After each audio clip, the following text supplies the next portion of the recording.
Welcome to an exploration of quantum tunneling, one of the most mind-bending phenomena that powers modern nanotechnology. Imagine an electron that can pass through solid barriers as if they were transparent.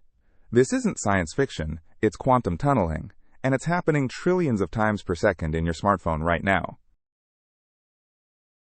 Let's start by understanding why quantum tunneling seems impossible from a classical physics perspective. In classical physics, imagine rolling a ball toward a hill. If the ball doesn't have enough energy to reach the top, it simply rolls back down. The ball needs sufficient kinetic energy to overcome the potential energy barrier of the hill. Without enough energy, crossing is impossible. Mathematically, if kinetic energy is less than the barrier energy, classical physics says there's no crossing. Period. But here's where quantum mechanics completely breaks this classical rule in a fascinating way. In quantum mechanics, particles behave fundamentally differently than classical objects. The key insight is that electrons aren't tiny balls. They're described by probability waves that spread out in space. This is a quantum wave function. The height at any point tells us the probability of finding the electron there. The wave function psi describes the electron's quantum state. It contains all information about the particle's position and momentum. The probability of finding an electron at position x equals the square of the wave function's magnitude at that point. Now let's understand what a quantum barrier actually represents in the atomic world. A quantum barrier is simply a region where the electron's potential energy would be higher than its total energy. Here's a potential energy diagram. The red barrier represents a region of high potential energy. The yellow line shows the electron's total energy, which is less than the barrier height. In real electronics, these barriers are thin layers of insulating materials, like silicon dioxide, only a few nanometers thick. For silicon dioxide, the barrier height is approximately 3.2 electron volts. That's a huge energy compared to thermal energy at room temperature.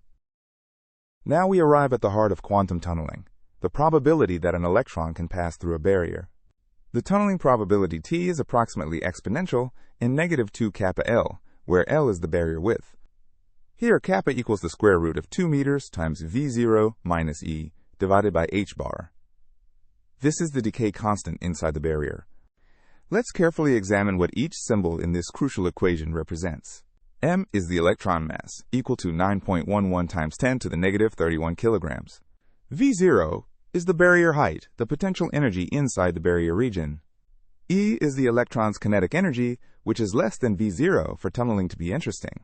H bar is the reduced Planck constant, approximately 1.055 times 10 to the negative 34 joule seconds.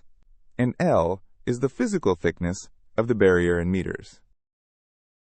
Let's calculate an actual tunneling probability to see how dramatic this effect can be. Consider a barrier of silicon dioxide just 1 nanometer thick, that's about 3 or 4 atoms across. L equals 1 nanometer, which is 10 to the negative 9 meters. Let's say the energy difference between the barrier and electron is about 2 electron volts, or 3.2 times 10 to the negative 19 joules. Plugging into our formula for kappa, we get the square root of 2 times 9.1, 1 times 10 to the negative 31, times 3.2 times 10 to the negative 19, all divided by 1.05, 5 times 10 to the negative 34. This gives us kappa approximately equals 7.26 times 10 to the 9th per meter. So 2 kappa L equals about 14.5, a dimensionless number. Therefore, the tunneling probability is e to the negative 14.5, which is approximately 5 times 10 to the negative 7, or about 0.00005. This means roughly 1 in 2 million electrons successfully tunnel through this 1 nanometer barrier. That might sound small, but with trillions of electrons, it's actually significant. Here's the crucial insight. Tunneling probability depends exponentially on barrier thickness. This graph shows how tunneling probability drops exponentially as the barrier gets thicker. Even a fraction of a nanometer makes a huge difference. If we double the barrier thickness from 1 to 2 nanometers, the tunneling probability doesn't just halve, it drops by a factor of about 1 trillion. This exponential sensitivity is precisely why nanotechnology, the ability to control matter at the atomic scale, is absolutely essential for practical tunneling devices. But what actually happens when an electron tunnels? Let's visualize this quantum process. The electron's wave function extends into and through the barrier. Before the barrier, the wave oscillates normally. Inside, it decays exponentially, but doesn't vanish. After the barrier, it oscillates again with reduced amplitude. The electron doesn't physically dig through the barrier or go around it. It exists as a probability wave that extends through the classically forbidden region. Quantum mechanically, the electron exists in a superposition state, simultaneously reflected and transmitted, until a measurement collapses this superposition. Now let's see how tunneling is exploited in real electronic devices, starting with the tunnel diode. A tunnel diode consists of heavily doped p-n junction with a very thin depletion region, only about 10 nanometers wide. Electrons can tunnel directly from the inside to the p-side. Because tunneling happens at the speed of light divided by the effective distance, tunnel diodes can switch incredibly fast, in picoseconds, making them useful for high-frequency applications. The tunneling time is approximately the barrier width divided by the electron velocity, giving times on the order of 10 to the negative 13 seconds, or 1/10 of a picosecond. Quantum tunneling presents both opportunities and challenges in modern nanotransistors. Modern transistors have gate oxide layers less than 1 nanometer thick. At this scale, quantum tunneling becomes unavoidable and electrons leak through the gate. As transistors shrink below 20 nanometers, gate leakage current due to tunneling increases exponentially, wasting power even when the transistor is supposed to be off. Leakage current is proportional to exponential negative alpha times oxide thickness. This is the same exponential relationship we saw earlier. At the 5 nanometer technology node used in modern processors, tunneling leakage has become one of the major power consumption mechanisms, limiting further miniaturization. Flash memory brilliantly exploits quantum tunneling to store data permanently without power. Flash memory has a floating gate surrounded by insulating oxide. Electrons tunnel onto this gate when programming and tunnel off when erasing, but stay trapped for years when no voltage is applied. During programming, a high voltage causes electrons to tunnel through the oxide onto the floating gate, where they become trapped. The stored charge persists for more than 10 years because the tunneling probability at zero voltage is vanishingly small, essentially zero. The theoretical retention time is proportional to exponential positive 2 kappa L, which works out to billions of years for thick enough oxide. When erasing, applying the opposite voltage makes electrons tunnel back off the floating gate, resetting the memory cell. One of the most beautiful applications of quantum tunneling is the scanning tunneling microscope, or STM. The STM uses an atomically sharp metal tip positioned within a nanometer of a surface. Electrons tunnel between the tip and surface, creating a measurable current. The tunneling current is exponentially sensitive to the tip surface distance. Moving the tip just 1 angstrom closer increases current by a factor of 10. Current is proportional to exponential negative 2 kappa d, where d is the gap distance. This extreme sensitivity allows atomic resolution. Invented in 1981, the STM was the first instrument to image individual atoms, revolutionizing nanoscience and earning its inventors the Nobel Prize. Quantum tunneling also plays a crucial role in emerging quantum computing technologies. Josephson junctions, where superconducting layers are separated by thin insulators, rely on Cooper pair tunneling to create quantum bits or qubits. In superconductors, electron pairs called Cooper pairs can tunnel through barriers while maintaining quantum phase coherence, essential for quantum computation. The current through a Josephson junction equals IC times sine of delta phi, where delta phi is the quantum phase difference. This is the Josephson effect. This tunneling phenomenon enables superconducting qubits used in quantum computers from companies like IBM and Google, operating at temperatures near absolute zero. As we push technology smaller, quantum tunneling presents both opportunities and fundamental limits. Below 1 nanometer thickness, tunneling becomes so strong that traditional transistors cannot be turned off effectively.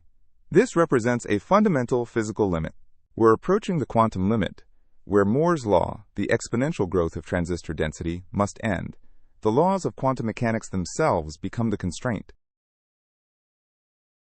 Researchers are exploring solutions including new materials like graphene, three-dimensional chip stacking, and entirely new computing paradigms based on quantum or neuromorphic principles. Let's consolidate some practical numbers that engineers actually use when designing tunneling devices. For silicon dioxide barriers, engineers work with a barrier height of 3.2 electron volts and typical thicknesses of 1 to 2 nanometers. Typical tunneling current densities range from 1 to 100 amperes per square centimeter, depending on the application. The Fowler-Nordheim equation gives current density J approximately as 10 to the 6th times voltage squared over thickness times exponential negative beta d times square root of phi, where phi is the barrier height. A useful rule of thumb: tunneling current increases by a factor of 10 for every 0.1 nanometer reduction in barrier thickness. Let's think about tunneling from an energy perspective to deepen our understanding. From an energy diagram, we see the electron has less energy than the barrier height. Classically, this electron cannot exist inside the barrier region at all. However, Heisenberg's uncertainty principle allows brief violations of energy conservation. The electron can borrow energy delta E for a time delta t, provided their product is less than h bar over 2. Delta E times delta t must be greater than or equal to h bar over 2. This fundamental quantum limit permits tunneling. The electron essentially borrows the energy needed to cross the barrier and pays it back immediately upon exiting. This doesn't violate energy conservation on average. Let's step back and appreciate why quantum tunneling is absolutely central to modern technology. Your smartphone performs billions of tunneling events every single second, in its processor, memory, and storage devices. Without quantum tunneling, we would have no flash memory for data storage and no modern CPUs with billions of transistors. Our technological civilization depends on this quantum effect. The exponential growth in computing power over decades has been possible only because we learned to control and exploit quantum tunneling at the nanoscale. The understanding and control of quantum tunneling underlies the trillion-dollar global semiconductor industry that powers our digital economy. Let me give you a striking analogy to help internalize how strange tunneling really is.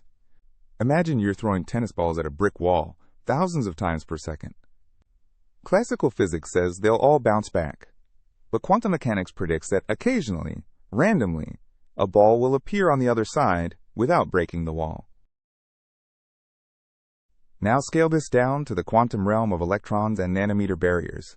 Electrons perform this magic trick constantly, trillions of times per second in your devices. It's not magic, it's quantum physics. The wave-like nature of matter makes this behavior completely natural at atomic scales. Let's summarize the key concepts we've explored about quantum tunneling. First, electrons behave as probability waves, described by the wave function, not as classical particles. Second, these wave functions can penetrate into and through classically forbidden barrier regions, with exponential decay. Third, tunneling probability follows the exponential formula, T approximately equals exponential negative 2 kappa L, making it extremely sensitive to barrier thickness. Fourth, tunneling enables crucial technologies including transistors, flash memory, scanning tunneling microscopes, and quantum computing. And fifth, tunneling represents a fundamental quantum limit to how small we can make conventional electronic devices. As we conclude, let's reflect on the profound implications of quantum tunneling. Quantum mechanics is not some abstract theory disconnected from reality. It's the engineering reality that billions of people interact with every day through their electronic devices. Looking forward, emerging quantum technologies will exploit tunneling even more deeply in quantum computers, quantum sensors, and quantum communication systems. We stand at the threshold of a quantum technological revolution, built on our understanding of phenomena like tunneling that seemed impossibly strange just a century ago. In just 100 years, we've gone from discovering the quantum weirdness of tunneling to building a global civilization that depends on it. That's the power of understanding nature's deepest laws.